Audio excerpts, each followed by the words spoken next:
that the sun shines down its power to all the world and makes the wind blow strong as it will. So lovely earth can stay lovely still. Hello, ladies and gentlemen. This is Energy Week with George Harvey and the famous Tom Fennell. In the flesh. In the flesh. I am in the flesh too, but we're not in the same flesh. What does that mean? I don't know. Anyway, every day I go to the internet and I look at the news and find all the interesting stuff, and any article I find on climate change or energy that is interesting, I put together a 50 or 55 word synopsis, package it with a link to the original article, put them together 10 or 15 every day, and put them up on a blog called GeoHarvey, GeoHarvey.wordpress.com. You can go there and look at all the stuff we're talking about. What we're talking about is now, on Thursday, July 21st, we're talking about the news of the last week, starting on Thursday, July 14th. And should we just go? Let's go. Dance. We have a nice picture here. Ooh, where is the picture? We have a nice picture of an Archimedes screw turbine, which has come to us from Wharfdale Observer. It is a nice picture. Yeah. That is an Archimedes screw. You'll have to explain what it is. Well, an Archimedes screw, anybody who has ever used a meat grinder or a grain mill or a hand-powered grain mill knows about these things. They're screws. They push things through a mill or a meat grinder or whatever. And this is basically the same sort of thing. The water flows in at the top of an Archimedes screw that's set in at an angle, and the pressure of the water makes the thing go around as the water goes from the top down to the bottom. And it's a very interesting type of turbine because fish can go through it with no harm at all. So it's moving very slowly. It's moving slowly, yeah. But these things are so gentle to fish and other living things that they're used in fish hatcheries to move fry around. Okay. And there are different kinds, but the ones that go in look kind of like that. And there it is. It's probably a 30-ton screw for meat grinders. So it's just an alternative way of generating water power. It is, yeah. And it's particularly well suited to situations where you have not a very great drop in the water level, but you've got a lot of water going through. Like the Connecticut River. Or the Thames. There's two of these I'm more familiar with the Connecticut. So am I. There's two of these that are on the Thames River at, what's the palace? Buckingham. Buckingham Palace? No, it's Windsor? Yeah, at Windsor Palace, I think, okay. Yeah. Where they use them to power the palace, which is a fair amount of power going through. I think Queen Elizabeth was the one who was behind that. Well, anyway, I think we've talked about it here. Yep. The news comes from the Wharfdale Observer. Do you have a title for that article? Yeah, the Otley hydroelectric scheme passes a momentous milestone. Momentous indeed. Work on a hydroelectric turbine at Otley Weir in Yorkshire began last November, but was seriously hampered by high river levels and the Boxing Day floods. Now the project is back on track as two Archimedes screw turbines, each the length of a single-decker bus and nearly twice as wide, have been lifted into place. I should point out, a weir is not a dam, but it's very much like a dam. It's kind of a low-impact dam. Yeah, and they're low enough that fish can actually swim over them in either direction. Uh-huh. So that's, you don't disrupt the environment anywhere near as much as a person might think, looking at all that concrete and so forth in the picture. Yeah, you wouldn't think, but it's designed to not interrupt the environment much. Yeah, okay. The quick takeaway here, the turbine's twin screws, there's going to be two of them, we're only looking at one. Yeah. Could generate up to 1,300 megawatt hours per year. Sounds like a lot. Yeah. Enough to provide energy to about 300 homes for that year. Yeah, yeah. Okay, and that's... This is also kind of 24/7 power. You can turn these things down, slow them down if you want to, and they're designed to take that kind of thing, but it just goes. The actual capacity of this is 150 kilowatts. Right. Okay. Our next item is from Clean Technica. Got a title? Commercial energy storage economics growing in popularity in the United States. A report from GMT Research analyzed rate structures of 51 U.S. utilities to assess economics of commercial electric storage management. This is batteries. Its data show commercial energy storage economics are currently attractive in 7 U.S. states and are expected to increase in attractiveness over the next 5 years to 19 states. Well, what they say here, they call it demand charge management. Yep. Okay. It's the use of batteries to charge during low demand, Yep. like at night, Yep. and therefore low price periods, so that consumers can discharge the battery or use its contents in high demand, high cost periods. Right. And That makes sense. Yeah, it does. This is like a number of things that I see in print where the article itself is interesting, but I'm not sure that I agree with its results. I suspect that it's a lot more than 7 states, and it will be a lot more than 19. If we've talked a lot about the Northfield Mountain Station, and that Northfield Mountain Station was put in over 40 years ago and has a maximum output that's about double the output of Vermont Yankee when it was first commissioned. And it was put there because Vermont Yankee was being commissioned, and I've said this They before. knew that there was going to be periods of surplus power. Right. Baseload conventional power is a really bad match for grid demand, and you've got to do something about that. So baseload power requires storagement if it's going to be managed efficiently. And that's what that was all about. Well, one of the nice parts of things about batteries is they're dispatchable instantly. Oh, yeah. You just flip a switch and they're on. That's right. You Yeah. got a rapid start turbine, you're still talking a couple of hours. Well, in the case of the Northfield Mountain turbines, they could go They can go that right. They can rapid. switch from pumping water uphill to making electricity from water downhill in 15 minutes. Okay, That's pretty fast. That's damn fast. Yeah, it is. It's going to take you, what, a day, 2 days to turn on a nuclear station? A on? nuclear station can take several days, and the same thing is true of a coal station. And which is why they have to run the things all night long, Even when they're not using even when they're not using them. And there was that thing that happened last week where the price of electricity in South Australia, suddenly jumped to $10.50 per kilowatt hour on the spot market. It was only there for 5 minutes. But I looked into that, and what I found was, some people, particularly in the anti-renewable federal government, were blaming this on the fact that there were too many wind turbines in South Australia.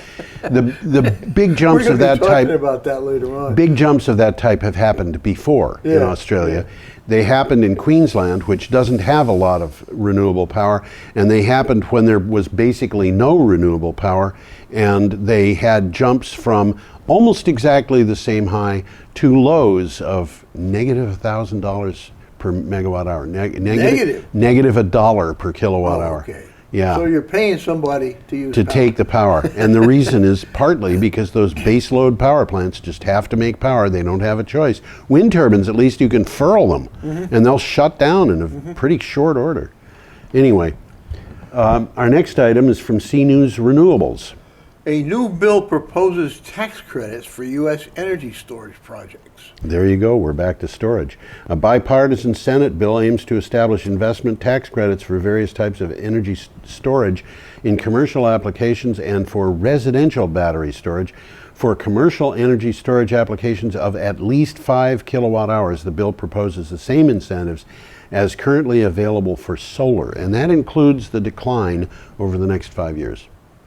What these technologies include: batteries, flywheels, pumps hydro, thermal energy, compressed air, and whatever else you can think of. Yeah, holding your breath and letting it out when you need to. There you go. We're up to Friday, July 15th. We got a picture coming up. We have a picture coming up. We do. Yeah, and it's a pretty nice picture of too. Salt Lake City. Salt Lake City makes historic commitment to 100% renewables by 2032. Yeah, this is from EchoWatch. Salt Lake City announced Wednesday its commitment to transition to 100% renewable energy sources by 2032. The city also plans to reduce carbon emissions by 80% by 2040. In the resolution, city officials stated that changes in water systems and extreme weather events are increasingly having effects locally.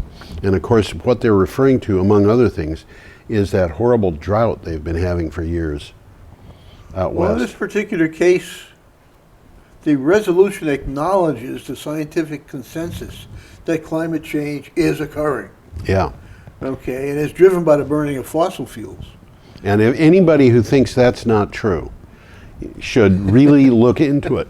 That's more of a political than a scientific decision. The decision is political, yes. When Barack Obama said 97% of scientists agreed, MSNBC and other organizations too went out and asked, surveyed scientists, do you believe that climate change is not happening? Yeah. And MSNBC's survey was 70,000 scientists who had published in peer-reviewed journals of climate and weather, and what they came to was that out of the 70,000 that they talked to, there were 4 who were willing to say that they believed that it was not happening. Mm-hmm. And the other people with the other surveys, the other organizations, came up with pretty much the same result, that same in terms of the percentage.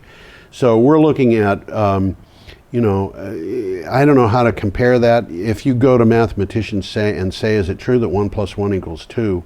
You're gonna find probably half or more of them are gonna say no. Then they'll come up with some kind of explanation of that. I've used types of mathematics where 1 + 1 = 1, and I've used types of mathematics where 1 + 1 = 0. And if you try to use that to balance your checking account, you will. Bank's not going to like it. The bank's not going to like it. Neither is your checking account. Okay. Okay, the next article's interesting. It comes from Alternet. From global temps to clean energy, broken records define the climate crisis. Oh man, this is an article This too. is a good article. There's a lot of links in it, and it's written by David Suzuki. Yes. You might remember him from television. Yes. I guess he's still on. I don't know. Yeah. This was a good article. This was a good article. We're in a time of records.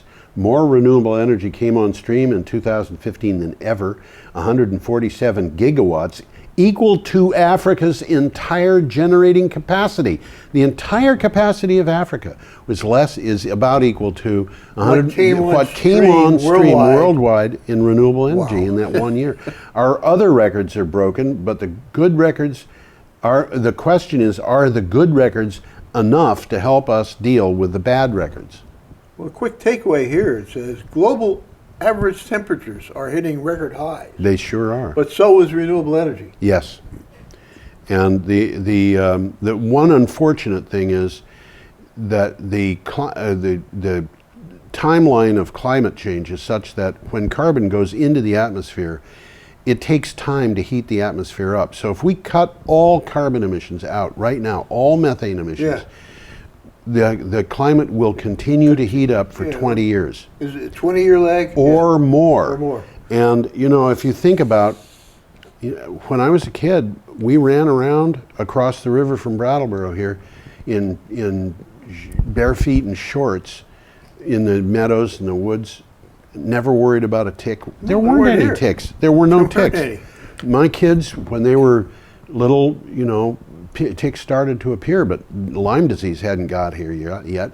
Anybody who's got Lyme disease, blame climate change. Those ticks wouldn't be here if it weren't for climate change. It is happening here in Vermont. Yeah, the reason why they can come in is because the first thing to change in climate change is the lowest temperature in the winter, which is the temperature that kills the ticks off. And if that temperature is 10 degrees warmer, which it is, the ticks don't get killed. So it's not the average winter temperature that matters. It's the lowest. Extreme lows. That's right. Yeah. And the extreme they lows ain't happening anymore. They aren't happening. And the extreme lows are the ones that are used to calculate the agricultural zone maps, the hardiness zone maps gardeners use to look at what kinds of perennials will grow in their gardens. And those maps George W. Bush's White House tried to prevent the map from coming out in 2005 because it made it very clear that climate change was happening. The next one is supposed to come out in 2020, and my guess, based on all things that I've seen, is that we're going to find that we have moved an entire agricultural zone in Brattleboro from the southern end of Zone 4 to the southern end of Zone 5, and possibly even into Zone 6. So We're Zone getting 5 is like Maryland, Zone 5 is like Pennsylvania. Connecticut, southern Okay. Connecticut. All right. It's New York it's City. funny because I lived for a while in Plymouth, Massachusetts, and in that area where I lived, I was more or less surrounded by a Water. water. Yeah. I was on a peninsula that was surrounded by a rather wide but short river, and the temperatures in the winter never went down as low as 0. Never. Never, huh? Yeah, the whole Just time I because was of the there, water. just because of the water. So I was in agricultural zone 7, which is like Virginia. I mean, I could have grown, I might have been able to grow figs. Yeah. You know, I don't Rice. know. Well, you can grow rice in Brattleboro. Can you? Yeah, there's a type of rice that comes from Poland. No, the Ukraine, that grows, and it doesn't need to be flooded. That's interesting. Yeah, isn't it? So anyway, that was from AlterNet, and we have another picture coming up. Yeah, we do. We do, and this is an interesting That's not one. the picture. Energy, world energy intensity. I got Trump's choice. Oh, you got the wrong one. Saturday the 16th? Saturday. It's before Saturday the 16th. Maybe I added this and you didn't know. You must have, because I don't have Okay, it. well, the picture is up, and this is an article from Clean Technica. The new figures from the EIA show that an energy intensity continued to drop. Do you know about that one? I don't recall doing it. Wow, I did this on Tuesday, so. I think this was in. Anyway, I'll read what I have. This is from Clean Technica. New figures from the U.S. Energy Information Administration show that energy intensity continued its 25-year decline in 2015 in nearly every world region. According to the EIA, global energy intensity, measured as energy consumption per unit of gross domestic product, decreased by nearly 1/3 between 1990 and 2005. And in the graph, the highest figure that goes down very fast, the OECD is Organization of Economic Cooperation, something or other, I think. Countries. Well, I don't know what okay. I forget what the D is for, but clearly the non-OECD countries, which are the ones that are struggling to improve, have lowered their energy intensity by 40%. And that means for every dollar that they need to make, they use 60% of the energy that they used in 1990. And in the United States, we have dropped we've dropped by 28%. Mm-hmm. So we're making things without using as much energy is what it boils down So it's to. progress. It's progress. Okay, I didn't have this one at all. next one up is Saturday, July 16th. I'm sorry That one about I've that. got. I don't know how that happened. Oh, here we go. There we go. There we go. Beautiful picture. Isn't that a gorgeous picture? Trump's choice of Pence adds a conservative fossil fuel backer to the GOP ticket. Yeah, this is from Inside Climate News. Donald Trump's choice for vice president, the conservative governor of Indiana, Mike Pence, denies that climate change is happening, which means that he's one of those people in the Republican Party who agree with the 4 out of the 70,000 Yeah. scientists. Well, it's an article of faith in the Republican Yes, Party. it is. And he's an outspoken coal advocate. He wants coal. He wants lots of coal. Yeah. We should send him, everybody should send this guy a ton of coal to put on his front yard. His record has made him a favorite in the very conservative wing of the Republican Party and has earned him large contributions from fossil fuel industry. And I got to tell you, the conservative wing of the Republican Party has married the party to the idea that we need to have fossil fuels and that Oh, absolutely. That's- renewable, and when it becomes clear that climate change is happening, which it is, it's not going to be 4 out of 70,000 scientists very long. The number is going to go down, and as it does, the people who are out there are going to start realizing that they have been lied to, and they have been cheated, and they have been assaulted for their money and for their health and for the environment. And they're going to blame the conservatives, and every conservative cause that is tied to their politics is going to suffer from climate change by association. Well, I think you're right. And I don't see how that can be avoided because they've made this such a big issue. A couple of quick takeaways here. This guy, Pence, the Koch brothers donated more than $300,000 to his re-election campaign. It wasn't in that 2012. nice of them. Yeah. They have They're not been supporters philanthropists. of Trump. All you got to do is go to Wikipedia and you'll find out that the Trump brothers are philanthropists because they give to the local opera, which they happen You to mean attend. the Koch brothers? Koch brothers. Yeah, Yes, yeah. Koch brothers. It's interesting. They're not supporters of Trump. No, they're not. But they're supporters of Pence. So they'll help Trump with his election because they support Pence. That's probably Yeah. one of the Well, issues here. according to this article, he repeatedly voted against energy efficiency and renewable energy funding He and doesn't rules. want efficiency. And he His voted friends- for several bills that supported fossil fuel development, including legislation promoting offshore drilling. There He's you definitely go. a fossil fuel guy. Oh, absolutely. Well, Absolutely. we'll be talking a little bit more about them As we get on, get yes, on. that's true. Okay, and one thing I said that their whole issue is tied to fossil fuels. Mm-hmm. Sequence of events here. Donald Trump was endorsed by the National Rifle Association. Mm-hmm. I quit the National Rifle Association, sent them my life Mm-hmm. membership card, and then a day after that, or a couple of days after that, he called for new gun controls. Did he really? Yeah. This is a guy, you've heard the term loose cannon. You picture those ships that roll in the wind, and they have cannons sticking out of portholes. When a cannon is loose, it'll roll across the deck, it'll roll back across the deck. You're talking about a couple of tons just going and going and going. There's no brake on those things. Yeah. And that's what a loose cannon is. It's something that you don't want to have anything to do with a loose cannon unless you want to get a medal. And by tying unless it down. Hillary shoots herself in the foot, she's a shoo-in. I don't know that that's the true, but Republican Party's breaking up over this guy. yes, I know. Anyway, we should get to the East Hampton Star, which has got our next item. What do you have for a title for that? Well, the Long Island Power Authority Yep. is about to approve a wind farm 30 miles off Montauk Point. Yes. Now, Montauk, for those who don't know it, is the fishtail on eastern Long Island. It Right. sticks way the heck out. This is the southernmost fishtail. Southernmost fishtail. Okay. If you can picture Long Island being a fishtail. Yeah. And- Tom sent me an email with a map on it so I could put it up on the screen. Well, yeah, because there's a I failed deeper to story pick it here. The people that are going to build this wind farm are called Deepwater One from Rhode Island. Right. And we talked about them last week. Yep. Working off Nantucket. Yes. And they're about, as we speak, they're building that. You mean All- Block Island, don't you? Not Nantucket, Block Island. Yeah, it was off Block Island, Yeah. right? Well, Which is not that- it's not in that between far. the two of them, but it's Yeah. closer to Block. Yeah, and And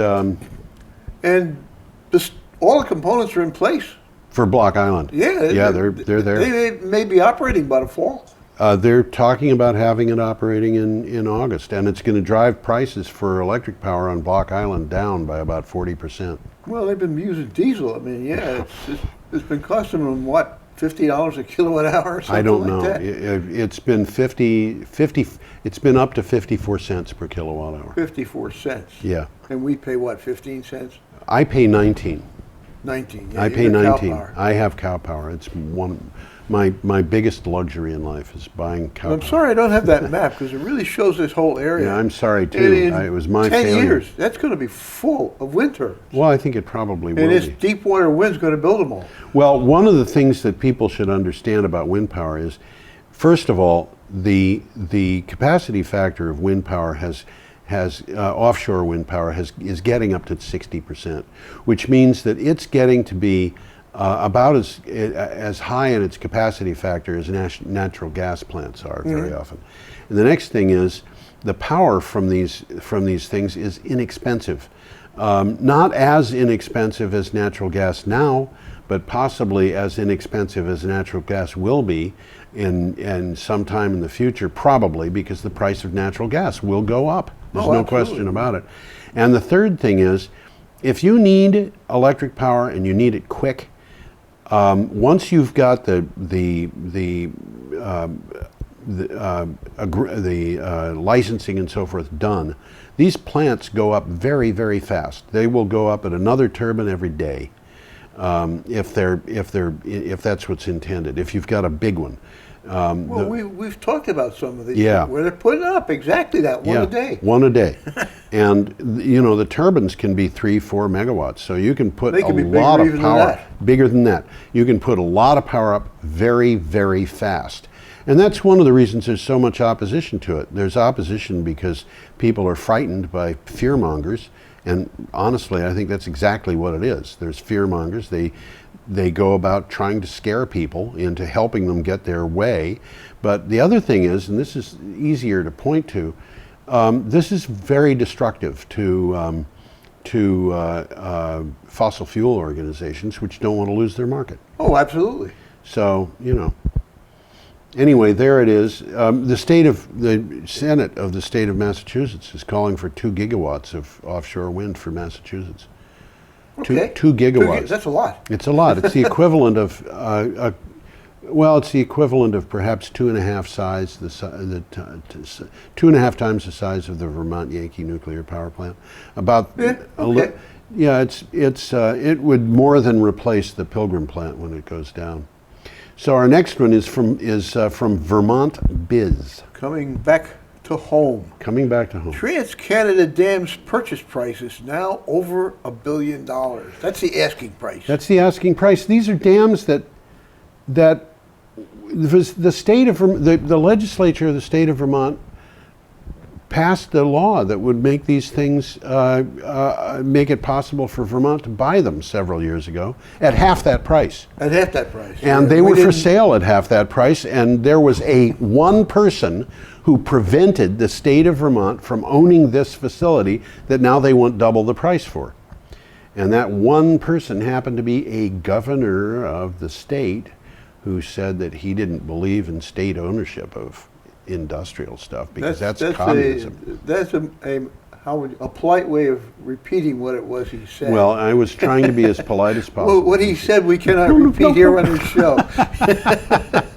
He was such a nice guy. You should never vote for a politician because he's a nice guy. Well, this was written Pol by... Pot was a nice guy. Was he? Yeah, that's why he still had 1,700 followers out in the jungle when he died, and they had to turn themselves in because the following just disappeared. Yeah, he was a very nice guy. Don't vote for nice guys, and don't support people who are mean either. Well, this article, according to this, is by Guy Page. I'm wondering if that's not misprinted. It's not Guy Payne. I don't know. How many guys named Guy in Vermont are in the electrical business? I don't know. I don't know. Okay, you got the okay. The asking price for the 13 Trans-Canada hydro dams on the Connecticut and Deerfield rivers has passed $1 billion. The dams, totaling 560 megawatts of power, were bought by TransCanada in 2005 for about $500 million. The high price tag means Vermont alone will not make an offer, but it still has a potential partner for a proposed deal. And they're talking about this. They're trying to figure out how they can pull it off. I'm guessing that the partner is the state of New Hampshire, but I don't know. Just a guess. I hadn't heard that. I'm just assuming it's somebody private. It's somebody. Interesting by alternative here. Yes. There's an opposition to this by the municipal officials in Connecticut River Valley towns who are afraid of losing millions of dollars of property tax income if the state buys it. Well, that happens. Yeah. Yeah, that actually Just does an interesting happen. development. Yes, although the state could conceivably say, well, we will reduce your power bill. There's a couple of ways they could do it. They Yeah. can make payments in lieu of taxes. Yeah, they could do that. Yeah. Or they could take There are they could ways. take less tax money out of those towns. As they said in World War II, we have ways. Of making you talk. Okay, our next We got a item picture coming up here. comes up on Sunday, July 17th, and it is from the Summit County Citizens Voice. And it says that a new report shows how global warming will affect birds and reptiles Yep. in the Southwest. Birds, Like a news feed, it's going to affect birds and reptiles everywhere. Yeah, birds and reptiles in fragmented habitat of the Southwest will be hit hardest by global warming in the decades ahead, according to a study by scientists with the U.S. Geological Survey and Northern Arizona University. The researchers did studies of approximately 30 animal species. And I got news for you. The Audubon Society says they can, if we don't deal with climate change, we could lose half our bird species in North America. I've heard that. And the oriole and the eagle are two of the big ones Bald that are eagle, in yeah, trouble. they said these are birds that, even though they're in no trouble right now, could be in serious trouble in years ahead.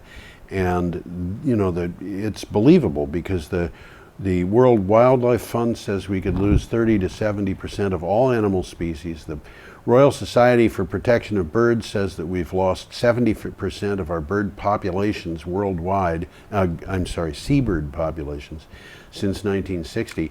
That's a nice eagle. That's a nice eagle, yeah. Yeah, What kind of eagle is that, do you think? golden eagle. I would think it could be a juvenile. It could be a bald juvenile eagle. bald eagle, but it's I saw a golden eagle come down. It hit some animal on the ground, and it was just feet off of Route 91.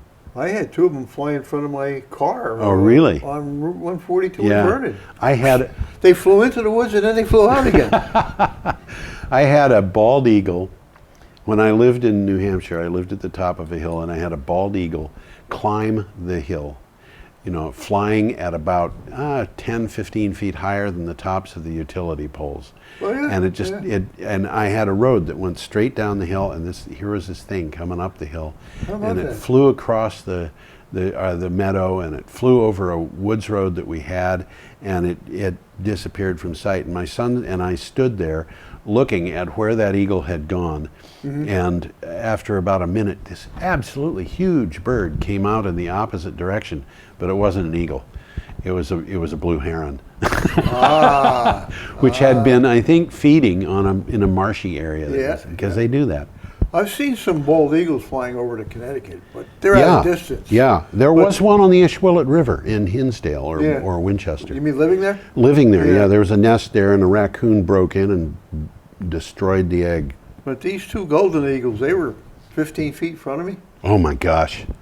Yeah. Okay. Our next item is from the Washington We Examiner. got another picture here. Yeah.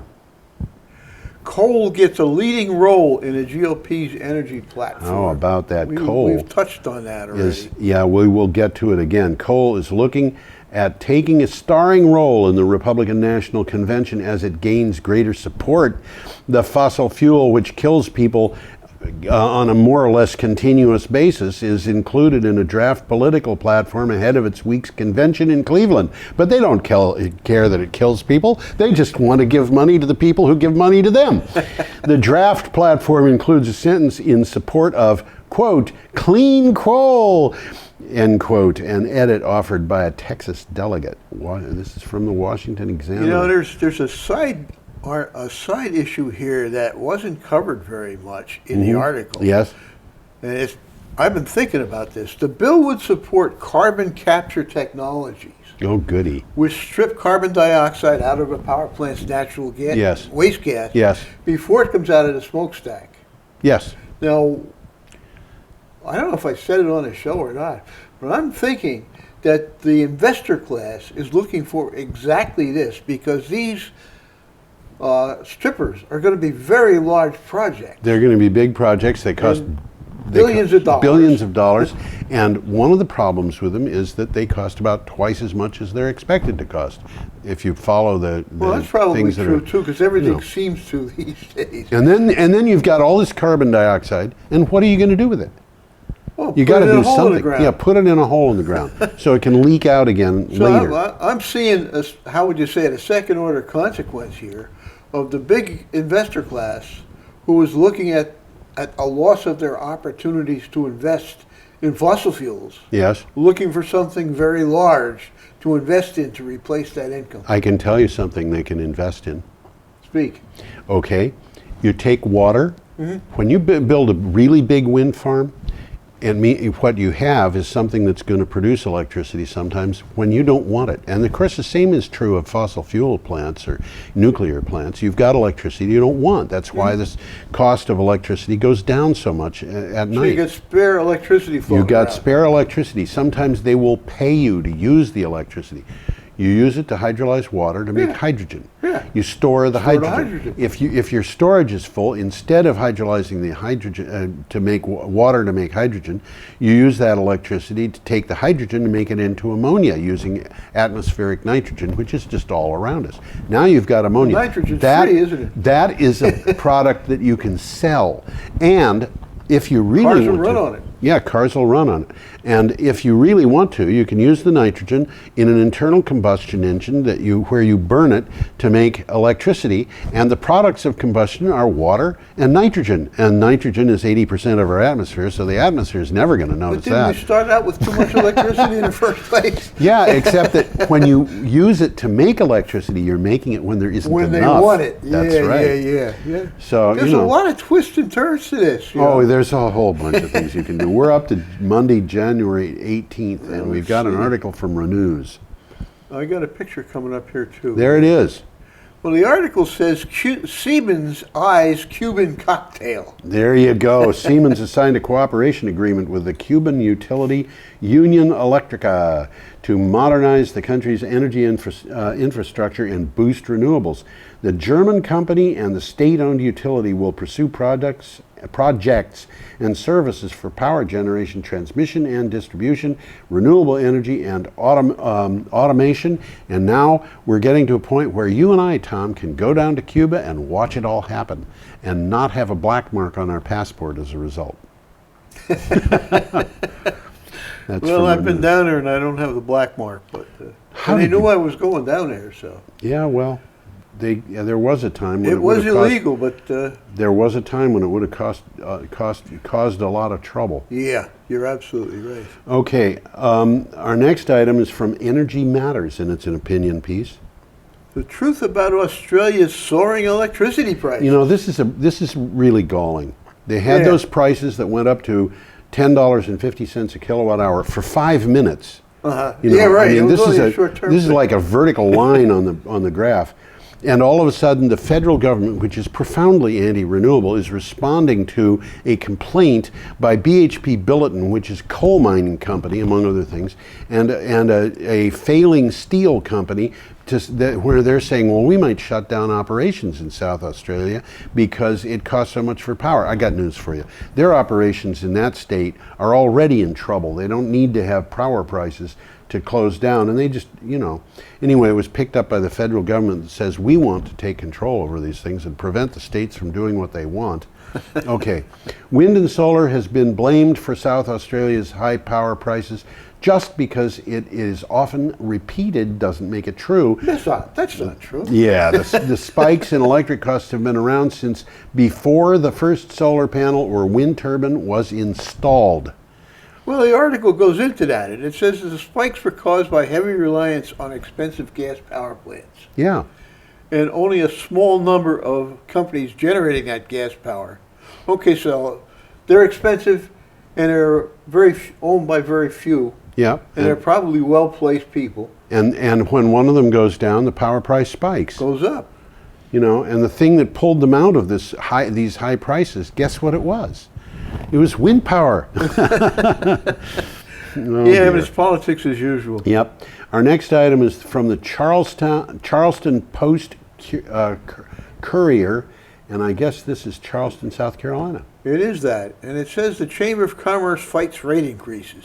The South Carolina Small Business Chamber of Commerce is stepping up its fight against South Carolina electric and gas annual rate increases to help pay for new reactors at the VC Summer Nuclear Station in Jenkinsville.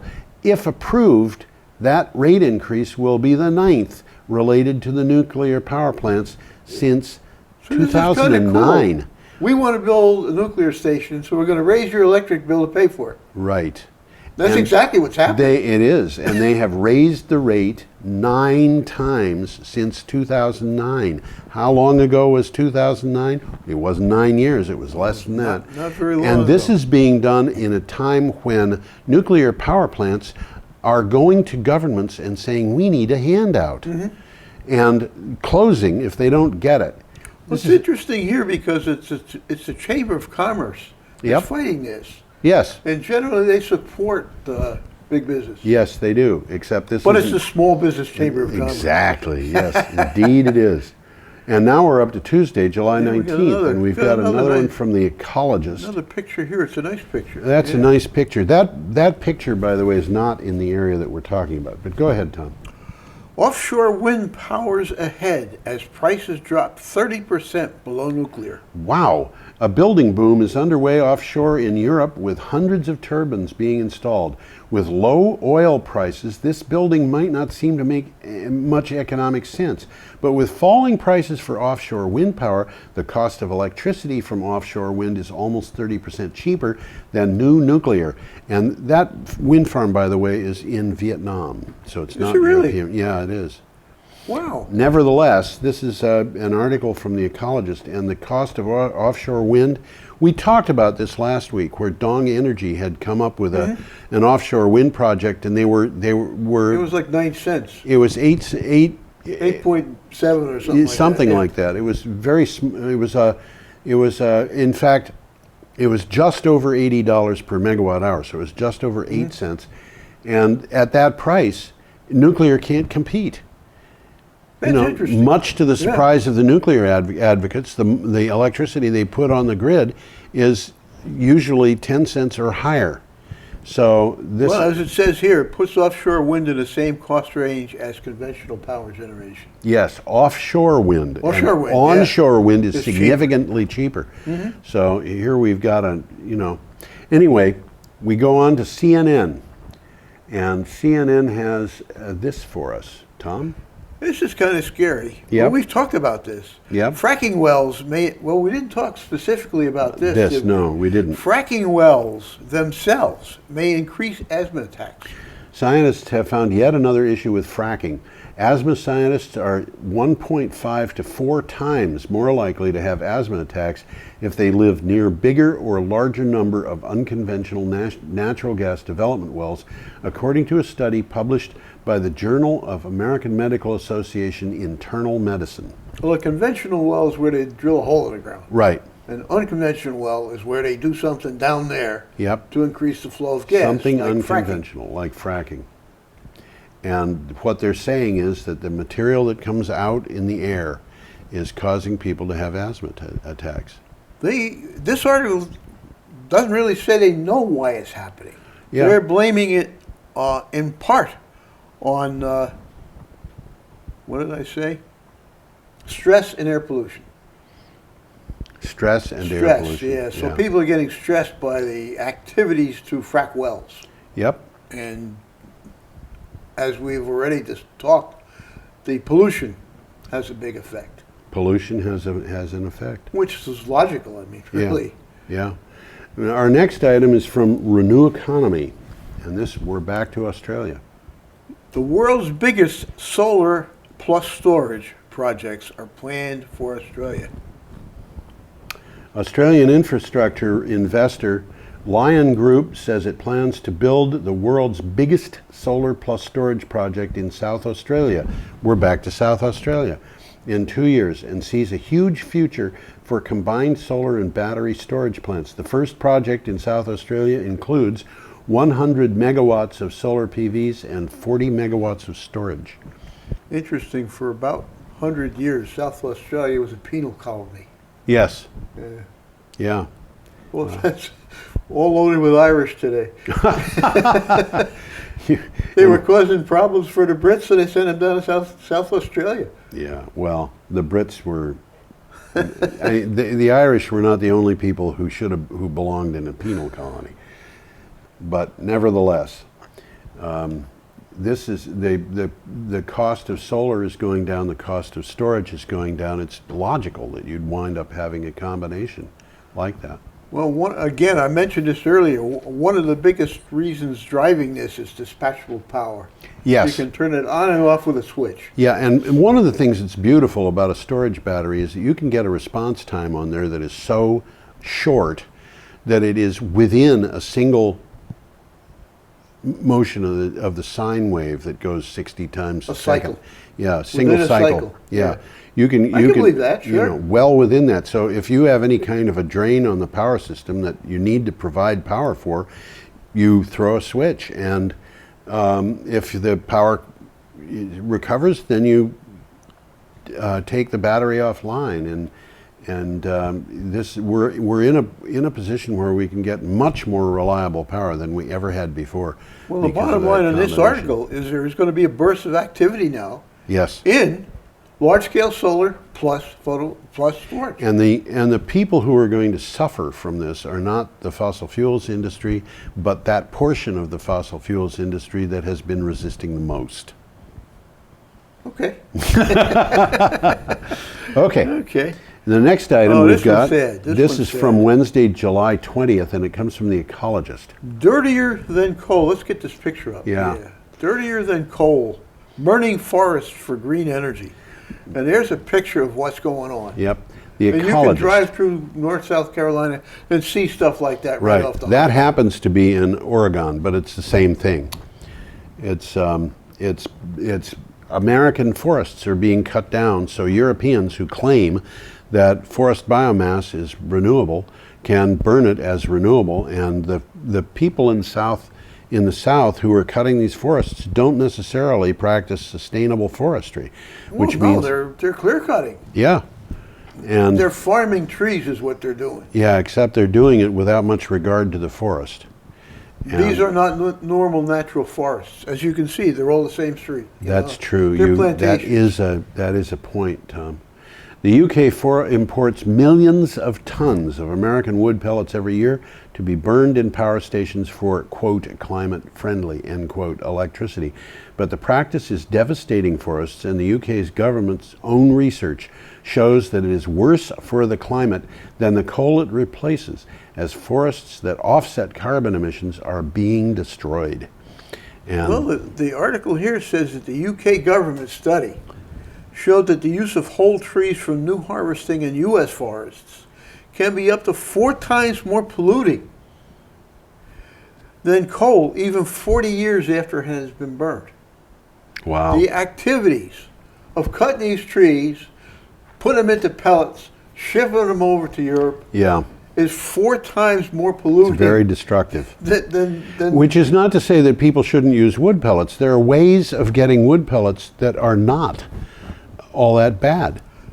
But it's not, it's really knocking wood pellets, it's knocking the way they're getting them. that's right. And we have to make that distinction. We've got a lot of wood pellets being manufactured in our area of New England, and they are not necessarily manufactured in ways that are not sustainable. The article The says question that is sustainability. energy input to get these things can be 96% of the energy produced. Okay, all right, let's escape that one, and unfortunately our next one is not a whole lot better. Barry Montpelier Times-Argus brought us this article. State dims incentives to go solar. This article, there's something going on here. Yeah. This is the not Vermont logical. Public Service Board issued an order scaling back support for solar, bringing loud complaints from environmentalists and industry officials. The changes include a sharp reduction in the amount of power utilities will be required to buy from customers to generate their own power for net metering. And you know, this is something we've talked about, how wonderful Green Mountain Power is. It made me think Green Mountain Power is owned by Gas Metro. Yeah. Gas Metro is engaged in selling fracked gas. Who are they? This is what I've been told. Maybe I'm wrong about that. But I didn't think they were into. I know they're into hydro big time, but I didn't think Gas Metro. What is the gas? Well, they distribute gas in Montreal. They distribute gas, and They some of that always gas did. is fracked. Huh? Some of that gas is fracked. Yeah, I guess it Probably is. half of it. And you know, I could be wrong about that, but I wonder whether Green Mountain Power is under pressure from higher up because they are owned by Gas Metro. Well, Green Mountain Power is not supporting this. Really? Yeah, I'll read a couple of quick things Okay, here. I had Some thought of the I pushback misread it. is coming from utilities nervous about distributed generation. Okay. Customer-made power is competing with that from traditional power plants. Now, Vermont has only a few small municipal and co-ops. Yes. But here it says Green Mountain Power is an exception, and it's pushing distributed generation.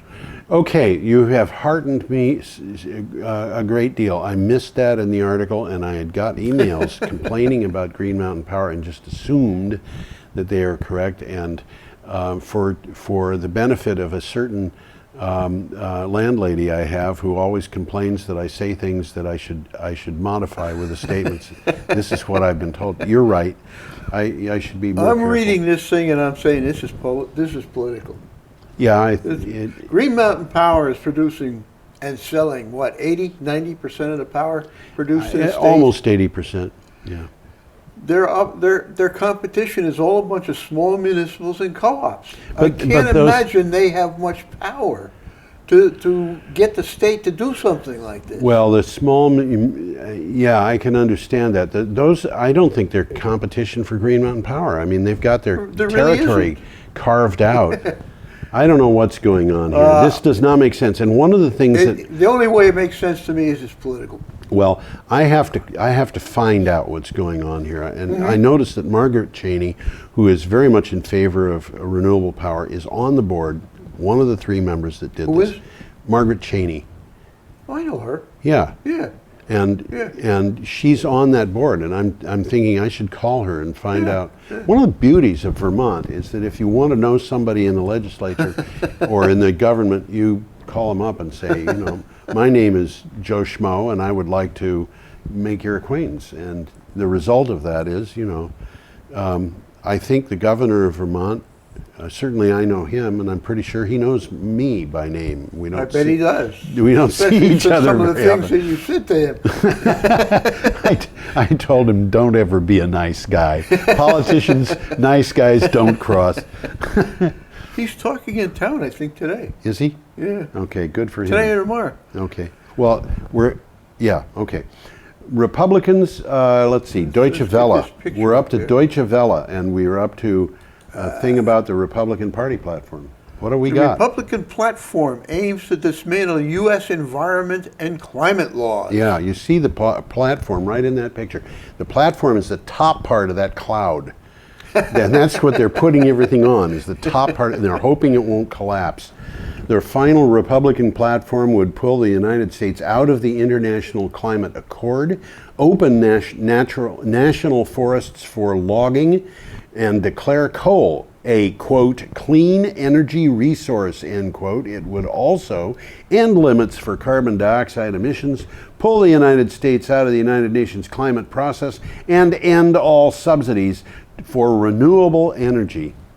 It's also going to dismantle the Environmental Protection Agency. And it's going to dismantle the Environmental Protection Agency. And they have to do that because the Environmental Protection Agency was ordered by the federal courts to deal with the CO2 emissions. But the problem is that if the government eliminates it, then who is going to do that? Because the government would have to assume that role. Yeah. I don't think Donald Trump has got the slightest idea what it takes to run a country. Well, this is a guy who's a Wharton graduate who said, we don't have to worry about default. You print your own money. That's what they did in the Confederate States during the Civil War. By the way, do you know who created the EPA? Probably Richard Nixon. It was, Yeah, Right. it was Richard Nixon. And the Republican Party in this current convention, is what they call it, is abandoning all of its actual kind of the philosophy behind conservatism. It's a different kind of conservatism that they're talking about. They're not conserving anything. They're trying. No, it's a big business. And Donald Trump wants to make America great again, even if that means making it the greatest failure of all time. So. Like, this came from the article, and I don't know who said it, but it's one of the most anti-environmental platforms we have ever seen. Yeah. The document makes the argument that climate change is not proven science, and that in any event, climate change is far from this nation's most pressing national security issue. The Army says that it is the most pressing national security issue. What do these people have on their minds? Let's Well, it plays well in Peoria. That's the only thing I can think of. Our next item is from Renews. This is Scottish we don't have courts. a picture here, so I'm going to put you up. You're going to put me up. Oh, Yeah. okay. There you go. Scots killed 2.3 gigawatts of offshore consents. This is important. This is, yeah.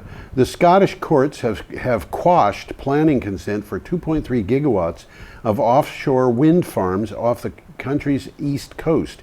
In doing so, it sided with claims by the Royal Society for the Protection of Birds, which was acting to protect birds and other wildlife. That's what they do. That's what they do.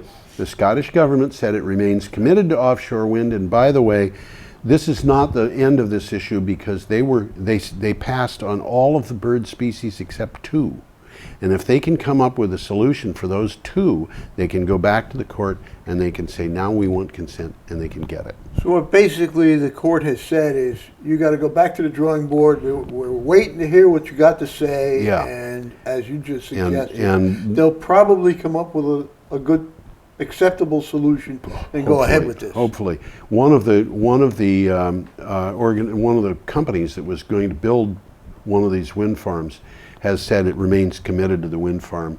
It is waiting for the Scottish government to say what it's going to do, and then they will go back to the drawing board, as you Makes said. sense. Yeah, makes And sense. so this is from Renews. And by the way, the Royal Society for Protection of Birds that filed the lawsuit that prevented this wind farm from being built I'm just looking at the time here. Yeah.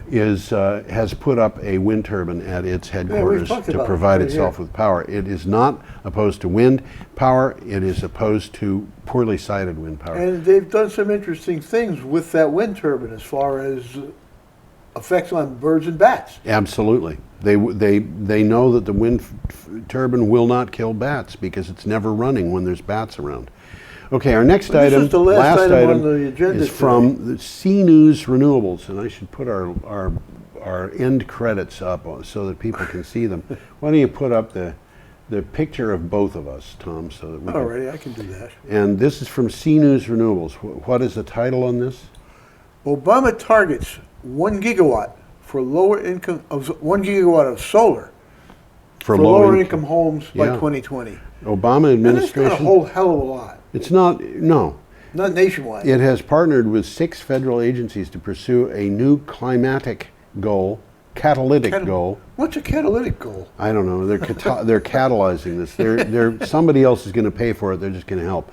To deploy 1 gigawatt of solar power systems for low to moderate income families by 2020. The new objective is a 10-fold increase of the president's initial target of 100 megawatts set in his climate action plan. So there you have it.